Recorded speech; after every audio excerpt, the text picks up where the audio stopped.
is Electric Gold. I am Ryan. I'm here with my friends Evan, John. We're talking about Nashville SC. It's a good time to be talking about it. They just came off of a great win last night, and we're going to dig into all the details. How you guys feeling the day after a win? Feeling glorious. Victorious. So good. Feeling pretty happy today. And of course, when we do these podcasts, and especially today because we're celebrating, we're going to have ourselves a beer while we do it. What are you guys drinking today? Evan, what do you got? Well, today I am celebrating with a Fat Tire Ale from the new Belgian brewing company. This is a Belgian-style golden ale. It's flavorful. It's balanced. It's just a lovely, easy-drinking Sunday evening beer. Love it. Love it. How about yourself, John?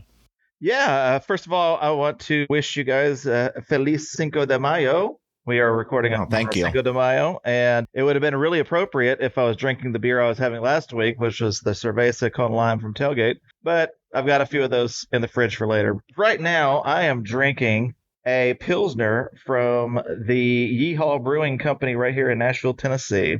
It is an easy drinking Pilsner, clean, crisp, refreshing. It's just a wonderful sunny day beer. Terrific. Well, I'm doing a little bit of the same thing, Evan. I've also got a new Belgian beer. I've got the Voodoo Ranger. Oh, yeah. Solid Imperial IPA. I picked that one because we had Star Wars night last night. Just thought that the Imperial relation was relevant. So solid IPA. Always love the New Belgium stuff, and Voodoo Ranger, one of my favorites. So glad to be drinking it with you guys. Cheers to you. Here's to a win. Cheers. All right, guys, what do you say we get things kicked off with the week in review?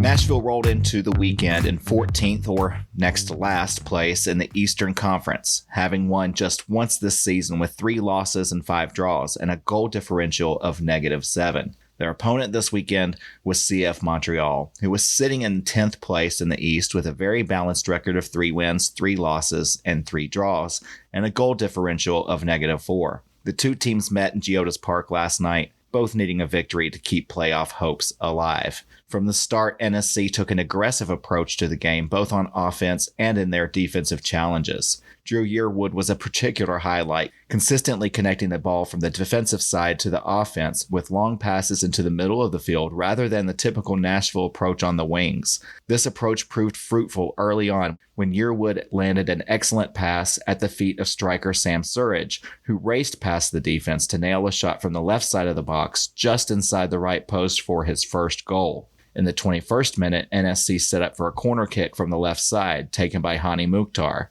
Nashville's attack rushed the box, and Walker Zimmerman skied above the defense to catch the ball with the back of his head, dropping it into goal past keeper Jonathan Saros. Nashville stayed aggressive throughout the first half and took the 2-0 lead into halftime. Right out of the break, NSC struck again when Zimmerman cut off an errant Montreal pass and immediately went charging upfield. The ball found its way to Dru Yearwood in midfield, who landed a beautiful pass to Hani Mukhtar on the left side. Mukhtar then performed a nifty step-over move to throw off the defense and found a charging Sam Surridge in the center of the box.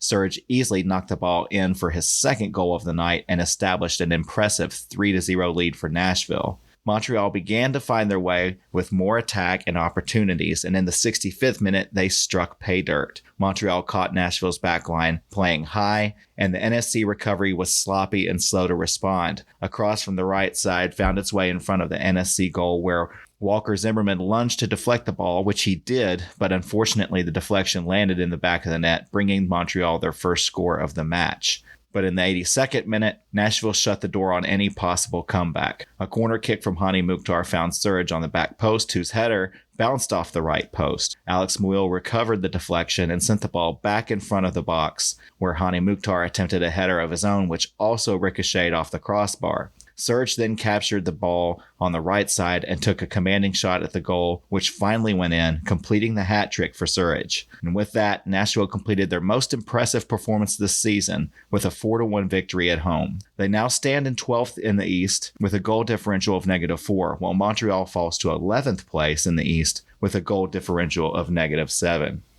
Now, guys, as I was standing there watching this whole game unfold, it just really struck me, and I'm sure you guys were thinking the same thing, and probably all of the fans in the stadium were thinking the same thing, and even those that were watching at home, was this game reminds me so much of the Siege of Vienna in 1683. I mean, weren't you thinking the same thing? Absolutely. That is crazy. That's exactly what I was thinking.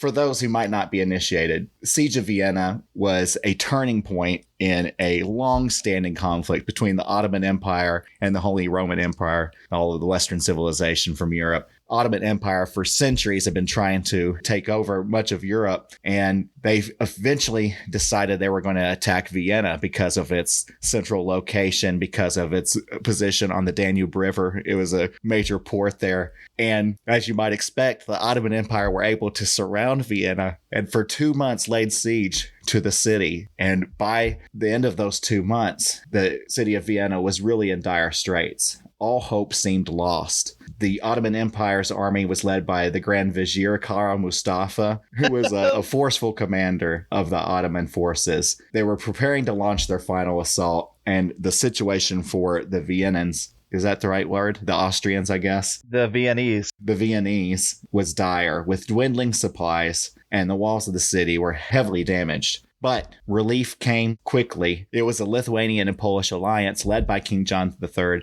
Sobieski of Poland, which arrived just in time to lift the siege, to fight off the Ottoman forces. He basically was not unlike Walker Zimmerman, arriving just in time to save this season and throw back the forces of the Eastern Conference and draw the line in the sand for NSC. That victory at Vienna, it marked the turning point of a centuries-long conflict between the Ottoman Empire and the Christian powers in Europe. It halted the Ottoman advance into Central Europe, and it secured the continent against further incursions from the east. The Siege of Vienna and the subsequent victory demonstrated the resilience and determination of the defenders, who refused to capitulate even in the face of overwhelming odds, and it ensured the survival of Western civilization in Europe. Guys, I mean, it's like a mirror image of what happened last night with NSC. Zimmerman arriving just in time for this season to refortify our forces, to lift us up. Literally the same thing. History repeating itself. Yeah. Once again.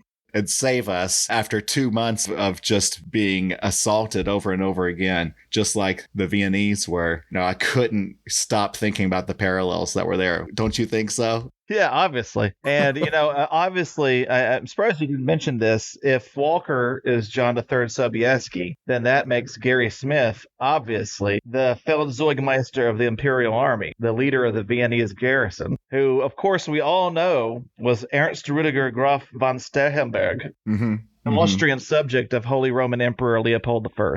Exactly. Duh. It goes without saying.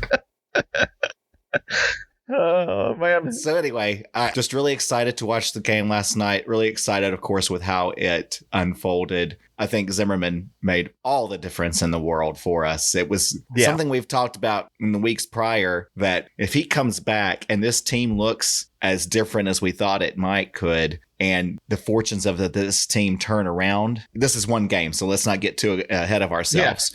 Yeah. But if this can continue, I think that makes a strong case for him to be in MVP running. If we can go on a winning streak here, if we can land in the playoffs in the middle of that playoff contention after the start that we've had, and we see the turning point was this moment when Zimmerman returns, I think that we have to give serious consideration to him as an MVP. I doubt he would win it, but I think he should be in the conversation. Yeah, he should be second. I mean, there is some guy down in South Florida.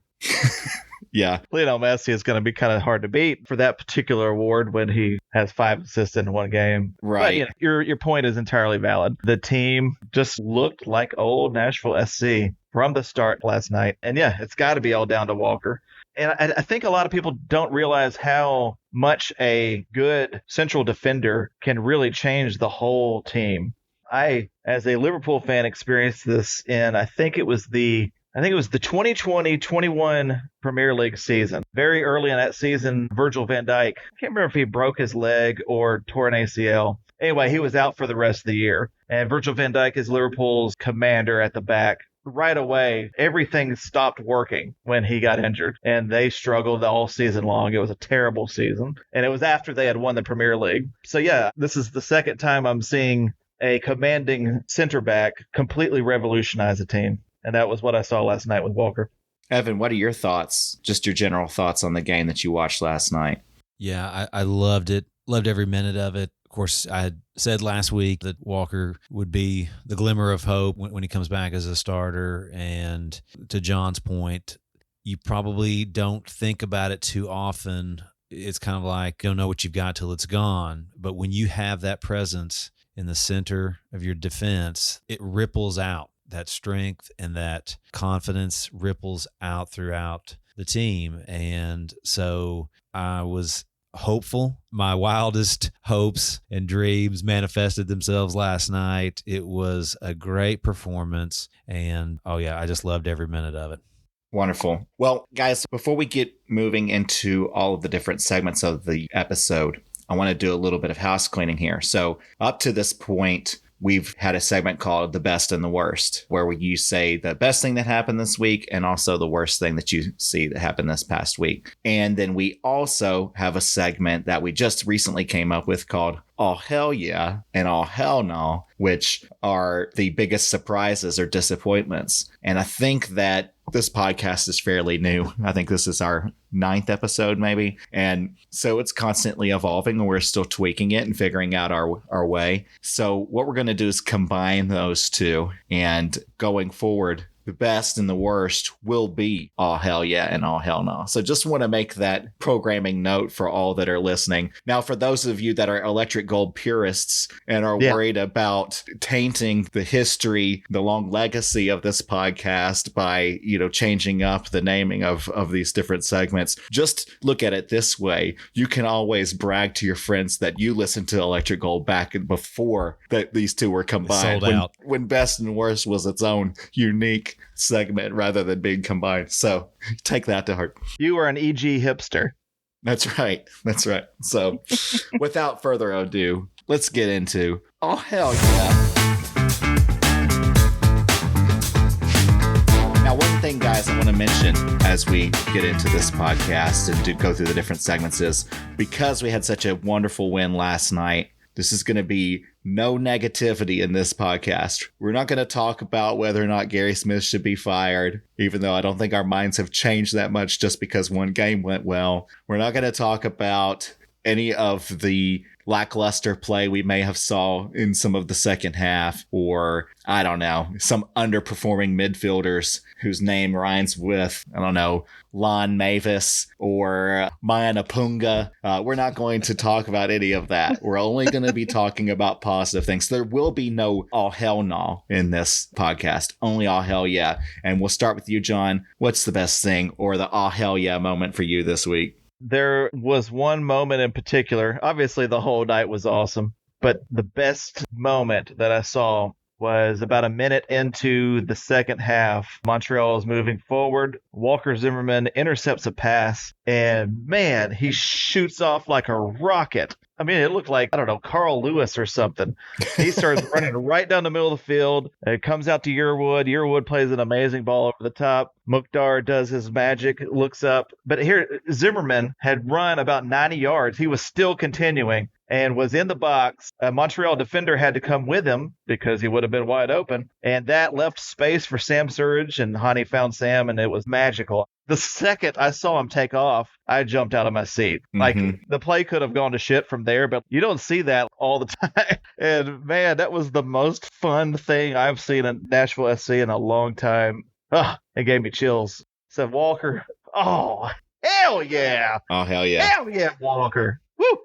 Probably my favorite part of the game as well. And you're right, we don't often see that. I doubt that if it had been McNaughton, or if it had been Jack Mayer or Brent Coleman or any of these other Jack Bauer, or not Jack Bauer, if it had been Josh Bauer. I don't think Jack could do it either. Yeah. none of those guys would have made that aggressive a move. But Zimmerman saw the lane. He saw we were going to be able to flip the field quickly, and he took off running. He did not depend on our right winger to get downfield, who would have been like Muil. Is that who was playing over there? He was not going to wait for Will to be the guy to run and create that pressure. He did it himself, and it was amazing. And did y'all see, Ben Wright posted earlier today, we almost scored this exact goal, the tying goal against Club America in the Leagues Cup last year. Looks really the same. There was like a ball over the top. Hani was on the side, and Walker, once again, was on the right side of the box, drawing defenders to him, and that freed up Surridge for the header in that game that sent it to penalties, I guess. Yeah, it was really uncanny, but Walker Zimmerman makes all the difference because, like you said, none of our backs can do that. Brent Coleman would have probably fallen over dead if he ran 90 yards. Nothing against the guy. It's just, He's not going to run the length of the field that quick. Yeah, he can't do that. It's exciting to see all three of our designated players pushing on that offensive move like that and making it happen. Evan, what was your best moment of the week?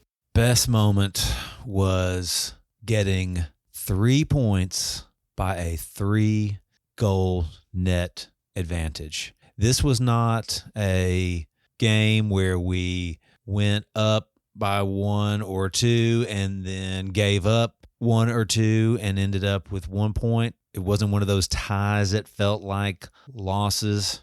And it wasn't a game where we went up by 1 or 2 and gave up 1 or none and just got by. It was a resounding victory. It was so offensive, so direct. You referenced that earlier. I would love to see the numbers, the statistics on the difference in crosses in this game versus the average of the games leading up to it. We were so direct. Dru Yearwood playing so direct with long balls over the top. Hani doing the same. I mean, we were just going for the jugular, and we didn't let up. And it was glorious. I'm so enthused by it and really hope we keep it going next week. I loved the way that we were pushing for goals and going through the heart of their defense. And I was just like, oh, hell yeah. Yeah, I loved it. I thought Dru Yearwood was amazing. He was so solid. And I think that he's been solid for several weeks now. And you're right. I think that it made all the difference, him playing into the middle versus to the wings, the crosses from Schaffelberg or whatever. Those can be effective, but they're not always. He has been solid. And, an honorable mention to Godoy last night, too, because this is 2 games in a row now where he has really dictated so much of the offense in the midfield and playing so well and so direct. So, yeah, caps off to him, too. The thing with Yearwood is he just so solid, dependable. He's coming into his own. I think it took him a little bit to sort of start to fit in or feel a part of this offense. But certainly last night was the best that he's looked, I have thought, even though he's had a goal earlier this year, in terms of connecting defense to offense. He just really was doing the job last night. And it reminded me of Val Kilmer over and over again, just a solid, dependable actor throughout the 80s and 90s. Anytime he pops up in a film, it's like, I know this is going to be good. I got no reservations about this. I'm not even worried about it. I don't know. I mean, what's your top 2 or 3 Val Kilmer moments or oh, hell yeah, Val Kilmer moments from the 80s and 90s, Evan? I mean, there's got to be a few, right? Oh, my gosh. So many. Yes. Wow. Okay, so my favorite Val Kilmer movie role is as Chris Knight in Real Genius. You guys remember that one back from 1985, the best year in history? You took mine. Did I? Yeah. Oh, man. Okay. Well, I'm so sorry, but I'm taking it because he's so good in that, and that movie's so good. I mean, it's got everything you could want. It's got college shenanigans. It's got lasers. It's got hidden doors, layers. I mean, so good. I mean, I love that quote. I think it's early in the movie. He's being recruited maybe by some company after he's supposed to graduate from school or whatever, and they say, "You're Chris Knight, aren't you?" And he says, "I hope so. I'm wearing his underwear." So good. Yeah, that movie's a classic, often overlooked when people look back at like 80s teen and college movies. I mean, to me, it stands out. It's right up there with some of the greats. Oh, hell yeah. John, have you got an oh, hell yeah Val Kilmer moment? Sure. I'm going to go with the easy one, the Iceman. The Iceman cometh in Top Gun. He's the guy that is just way, way fucking cooler than main character is. And they're like trying to portray him as the bad guy, but every time I watch that movie, I'm like, Iceman, he's the cool one. I like him. My favorite moment in that movie is Tom Cruise is getting all up in his face, trying to stand up to him and everything, and his only response is just to slap his teeth together, just to kind of like just do a bite. He doesn't say a word. He just bites his teeth at him. He learned that at Juilliard. So excellent. Oh, hell yeah, Iceman. I would definitely say Mad Mardigan and Willow is also an excellent turn for him. That movie could have easily turned out very lame and boring and nerdish, and because of his participation in it, it just becomes way more fun, way more entertaining. He's a badass. He's having sword fights. He's making incredibly funny quips all throughout. He reminded me of like a poor man's Han Solo. We had Star Wars last night. He's sort of a poor man's Harrison Ford in that movie, where he's coming through it with a wrecking ball, and absolutely the most entertaining part of that. And he gets a beautiful redhead as his wife by the end of it, and they actually married in real life. Makes me say, oh hell yeah, Val Kilmer. Let's get back to talking about soccer. We're not going to do a worst this week since we're staying completely positive. So I'll give you an opportunity to do a second best thing you saw this week. Is there another oh, hell yeah, or maybe an oh, hell yeah moment that you guys want to share? Evan, how about you? Yeah, I do. It was the just pure joy in the celebration just inside the supporters gate after the game last night. The drummers came out and posted up and kept the chants going and the party going, and everybody was dancing, and all the kids in their Star Wars costumes, people were lifting them up and putting them on their shoulders and parading them around, and it just went on, and like nobody wanted to leave. Everybody just wanted to celebrate and be there, and I was just with pure joy in my heart, I was thinking, hell yeah.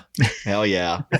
It was loud. It was cacophonous in the corridor there after the game. I've never seen it be so loud, which is surprising for a win over a middling Eastern Conference soccer team in early May, but we needed it bad. And I think that this fan base has been looking for anything to get excited about. And so when we had such a resounding victory, as you put it, Evan, I think we were just ready to cut loose. And it was just a huge crowd of people that gathered right outside the supporter gate. Like you said, they weren't leaving. They just wanted to continue to revel in it. It was amazing. I'm telling you, we are Nashville. If you give us a reason to party, we will fucking party.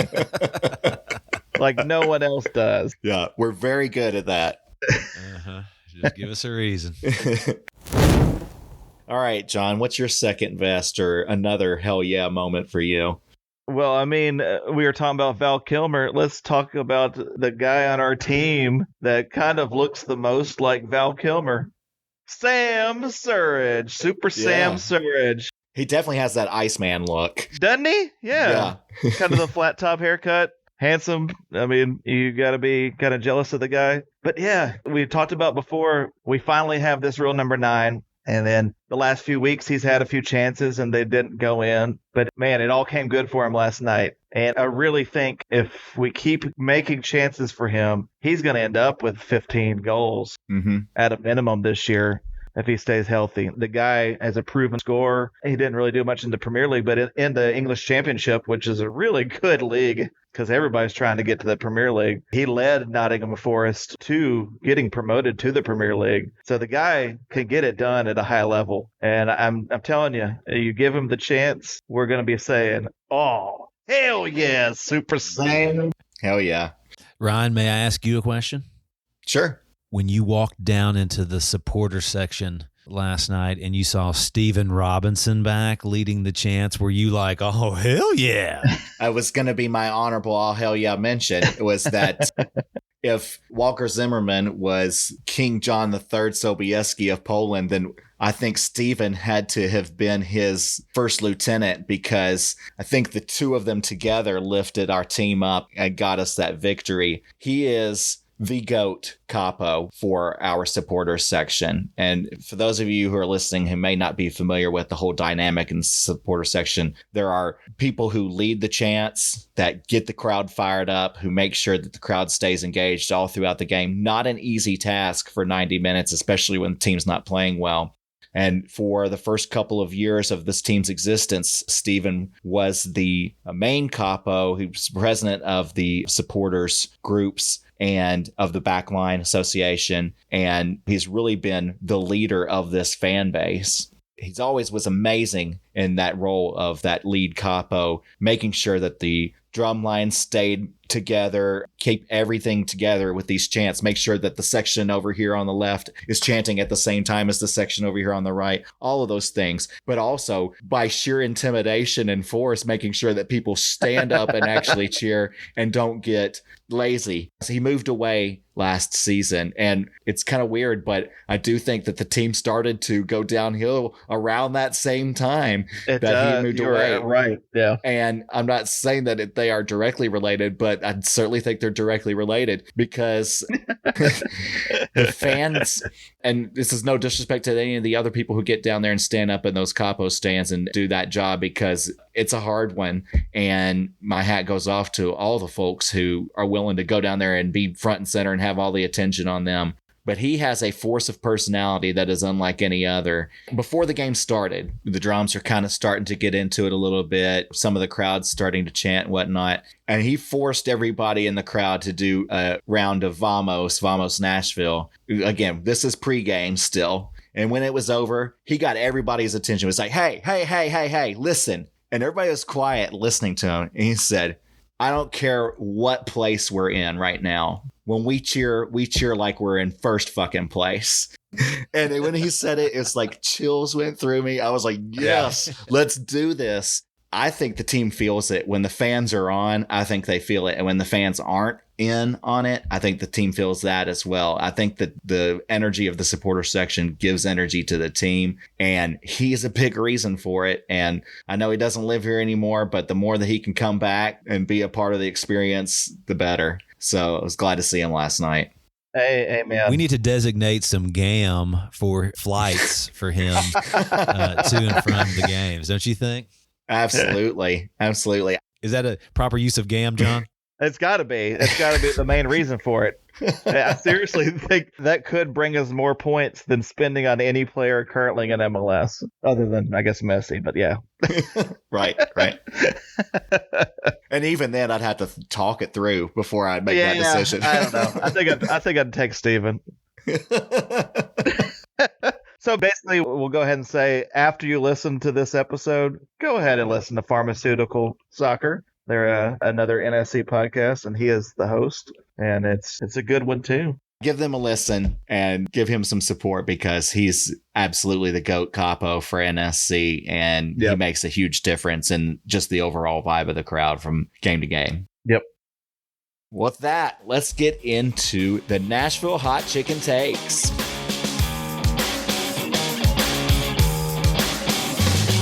Time for you to get really spicy and give me your best hot take for this week, what you see so far, what you think's going to happen. And we'll start with you, Evan. How spicy can you get? Well, my hot chicken take this week is that Gary Smith will win Coach of the Year after leading the boys in goal to the final. I mean, it's right. I mean, what a masterstroke for him. How quickly we changed. We're so fickle. What a masterstroke to bring Walker Zimmerman back into the starting lineup last night. Brilliant.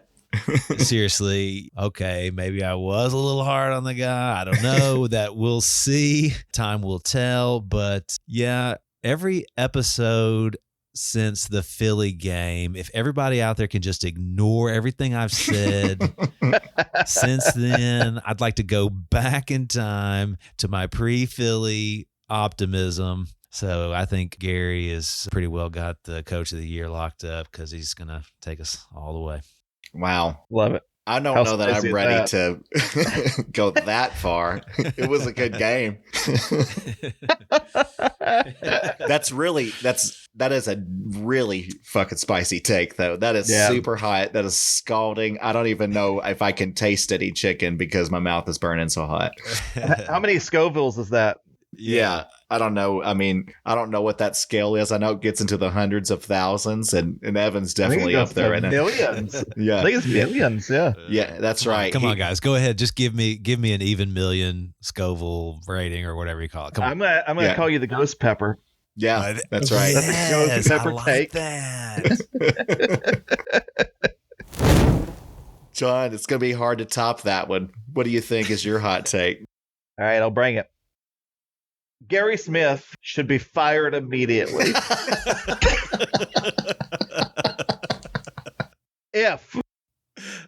Oh, okay.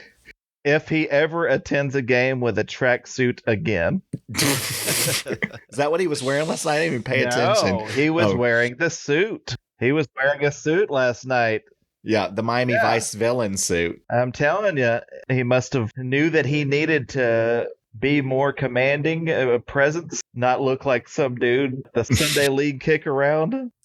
Yeah. And look like a fucking professional soccer coach and wear a suit. There was some time, I swear, we were on a hot streak. I can't remember if it was last year or the year before, where he was wearing a suit every game, and we had like a good streak of results. So yeah, stick with the suit, Gary. We need professionalism. I would love to see the statistics around this because I noticed this earlier in the year. We had a really good game. I think we might have ended in a draw, but it was one of those draws that felt like a win. And Gary wore a blazer in that game. And I believe he was also pretty dapper looking during the Charlotte game, which we won. I think there's something to this. Gary comes out looking like he means business. He means business, right. And like he does business with a well-ironed shirt and a nice blazer. Maybe he's got a hot date down in the Gulch somewhere after the game. I think that we typically do well. And like you said, when he comes out rocking the Adidas jogging pants or whatever, not so much. I'd love to see the stats around it. So one of you stat nerds out there, get on it. Let us know. We will not be doing that research. We need to moneyball that. Yeah, that's right. That's right. Buy the man a suit. All right. Well, that's good. I'm still giving the points to Evan. He really burned us all with the Gary as coach of the year. Fair point. Yep.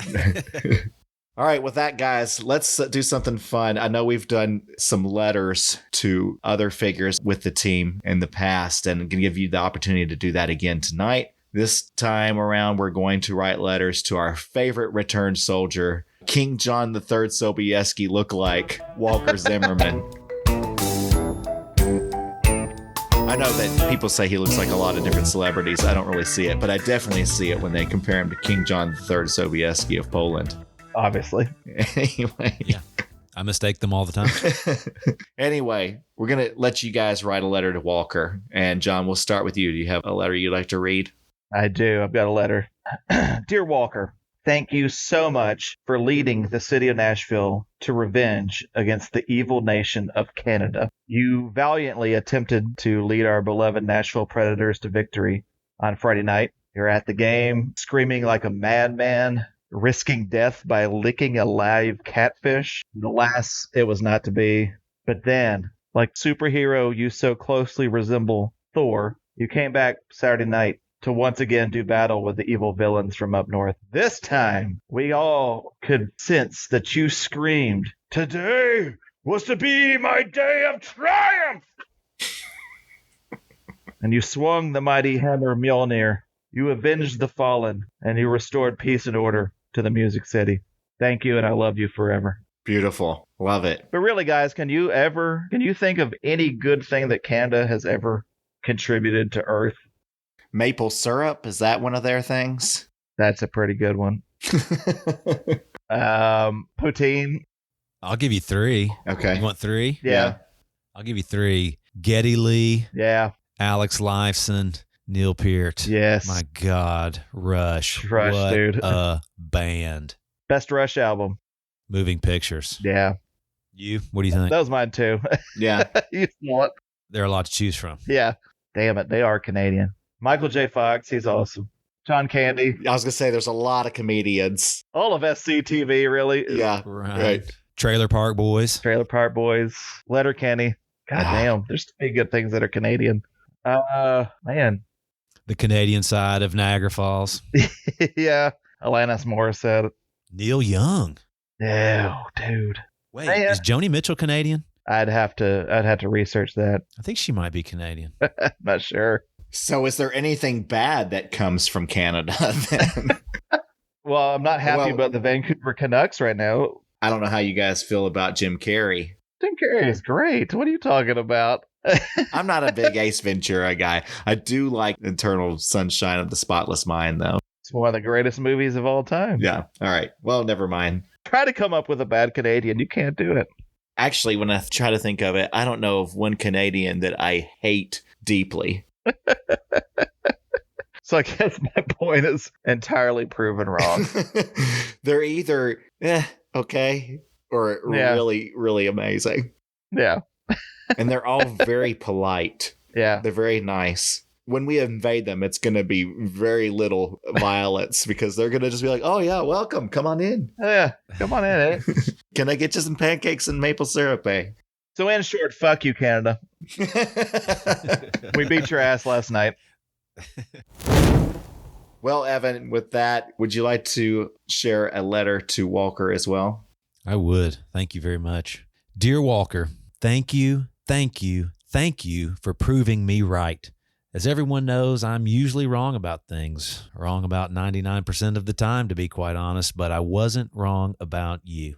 I said that your return as a starter would inject this team with some confidence and a will to win, and was I ever correct? I said that it would permeate throughout the squad from back to front, from Joe to Sam, if you will, and that's exactly what happened last night. So again, thank you for proving me right, and what's more, thank you for providing the team with the leadership it needed to give the Nashville Soccer Club one of its best moments and hope for the future. Oh, that touches my heart right there. That's beautiful. Chills. I love it. I can't top that. I think that Walker is the key. I mean, he really is the key right now. He made all the difference in that game, and I just feel like they played harder. I think that the team, they were giving more effort because he was out there.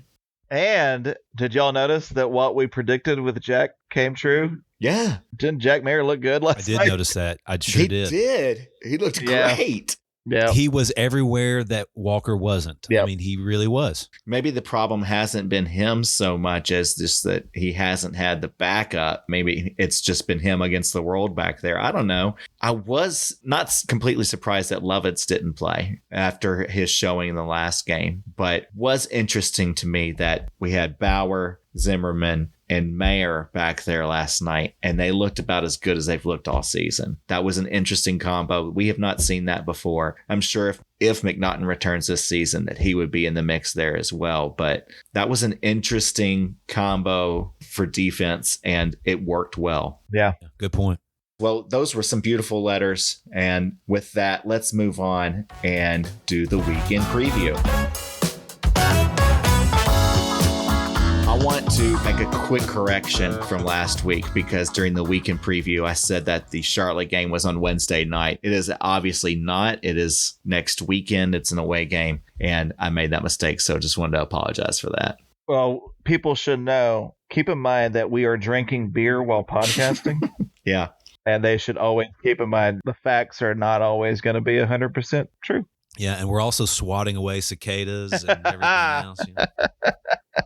I never said that we should be relied upon for accuracy at all. And, you know, even the stuff that we talk about with history, I'm not saying that any of that's true. Like the Siege of Vienna may never have even happened as far as you know. But anyway, I digress. Just wanted to make that correction. Okay, weekend preview. Next weekend, Nashville will travel to Charlotte to face off against a team they beat previously this year. Nashville faced off against Charlotte back on March 16th and won 2-1 in a game that featured goals from Sam Surridge and Alex Muil. Right now, Charlotte is 7th in the East with a goal differential of -1. They're coming off a 2-0 home win versus Portland. Then, following that, on Wednesday, Nashville will host a midweek match versus another Canadian treasure, Toronto FC, who is currently sitting in third place in the Eastern Conference with 6 wins, 4 losses, and 1 draw, and a goal differential of exactly 0. Toronto is currently riding a 3-game win streak with victories over New England, Orlando, and Dallas. They've proven to be a formidable offensive opponent, but they've also been prone to allowing a lot of goals too, like when they lost 4-0 versus Vancouver in early April. And while Toronto has exhibited a stellar record at home, they've been far less successful on the road and are sporting a sub-500 record when playing as the away team. Currently, the Eastern Conference field is a crowded one, with only 3 points separating 7 teams that are sitting between 6th place and the 11th place position of Nashville. Each week, there's quite a bit of movement and jockeying of position, and there's still plenty of time and opportunity for NSC to make a move up the standings. You just heard that. We're going to be playing Charlotte, who we've had success with already this season. We're going to be playing Toronto, who is in third place but might be a little bit of fool's gold. And you also heard me say that there's only 3 points that separate us from 6th place. Right now we're in 11th. Or no, we're in 12th place. So right now we're in 12th place. And last week we were in 14th. So it's still very early in the season and a lot can happen. What are your predictions? What we might see this upcoming week and a half or so, and then moving forward through the next couple of months? John? Yeah, Saturday we play Charlotte FC. I hate the city of Charlotte, and I'll tell you why. They are one of 2 cities in America that claim to be the Queen City. The other one is Cincinnati. Fuck Cincinnati. Yeah. Double fuck Charlotte. We've already beat them once. They're a bad team. And why are 2 cities in America called the Queen City when we all know that there's only one queen that lives in the United States of America? She's married to Jay-Z, and her name is Beyonce. That is the only queen that we have. Right. So, yeah, why call yourself the Queen City? Come on. Makes no sense. We're going to beat the pants off Charlotte Saturday. And then after that, we play another team from the shitty country of Canada. We're going to destroy them. They're not even going to know what hit us. They're going to be stuck in molasses. They're going to be scared of all the cicadas. We're going to kick their ass. We'll be in like 6th or 7th place next week. So I'm going to have to do some research for next episode. Of course, we know the cicadas are coming, and it's going to be a swarm unlike anything a lot of people have seen. Any of you who are not Nashville natives, who are new to the area, moved here from California or somewhere else, I don't think you've had the experience of cicada swarms like we have. And they're saying that this year's will be especially bad, could rival the great cicada swarm of 1985. Do you guys remember this when you were young, like about 6, 7 years old, 8 years old, something like that? They were vaguely. I don't remember anything from They were everywhere. And I think there's going to be a game where the cicadas make their presence felt and affect the outcome. And it could be against Toronto. I'm really hoping it is against Toronto, to be honest. And so I'm looking forward to that. I'll say this too. So far this season, we are undefeated against Charlotte and Canadian teams. I expect that trend to continue. 100%. Evan, what's your predictions? Well, you may remember last week, I think I predicted something or feared something like us ending up as the last place team in the league. But a few several weeks ago, I think I predicted that Nashville was about to go on one of those classic springtime, late spring, early summer runs. And as the village idiot of this podcast, this is kind of what I do. I say everything so that eventually something is right. You hedge your bets. That's good. I hedge my bets. I argue both sides now. You guys are familiar with Both Sides Now, the song by Canadian songstress Joni Mitchell. Guys, if you have never listened to Both Sides Now off of her album, Both Sides Now, which she did late in her career, you must listen to this song. Listen, I listen to music like 12 hours a day and have done since I was a wee lad. I don't know that any song has ever brought me to tears, but Both Sides Now by Joni Mitchell brings me to tears. So I'm arguing both sides. I'm promoting both sides now. And I think we're going to do something like that. Nice. So Evan's prediction is that anything could happen. Yes. In this world, there are nothing but possibilities. It's a wise prediction from you, and I am sure that it will come true. Well done. Well, guys, I'm reaching the bottom of my Voodoo Ranger, which means we're going to be wrapping this podcast up. I've really enjoyed talking to you guys tonight. It's been wonderful having some positive things to talk about. Again, really happy with the win and from the team last night. A complete effort. Thank you all for listening. John, you want to let people know how to get in touch with us? Absolutely. On Instagram and Twitter, we are Electric Gold NSC. Please reach out to us. We have a Facebook too. And let's pitch this. We have a Spotify playlist of all these awesome songs that we talk about. Everything that we have mentioned on the podcast is on there, from like the theme songs that we talked about on the TV shows last week. And boy, you better believe I'm going to go immediately listen to Both Sides Now by Joni Mitchell and add that to our playlist.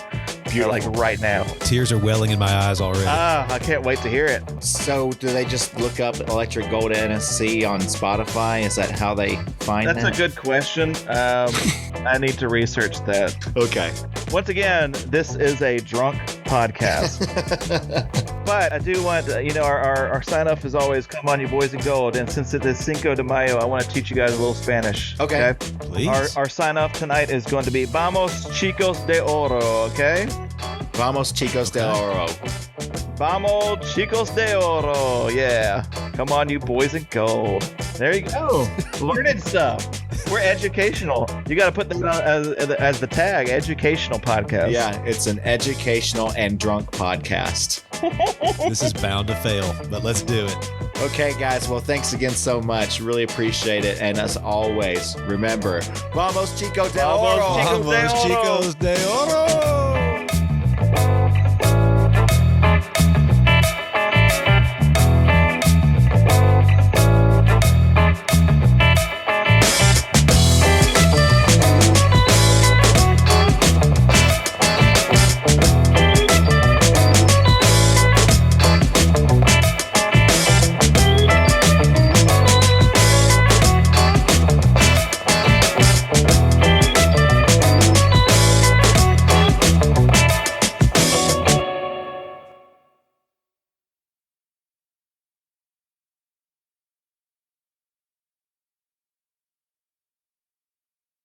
They're another NSC podcast, and he is the host, and it's a good one too.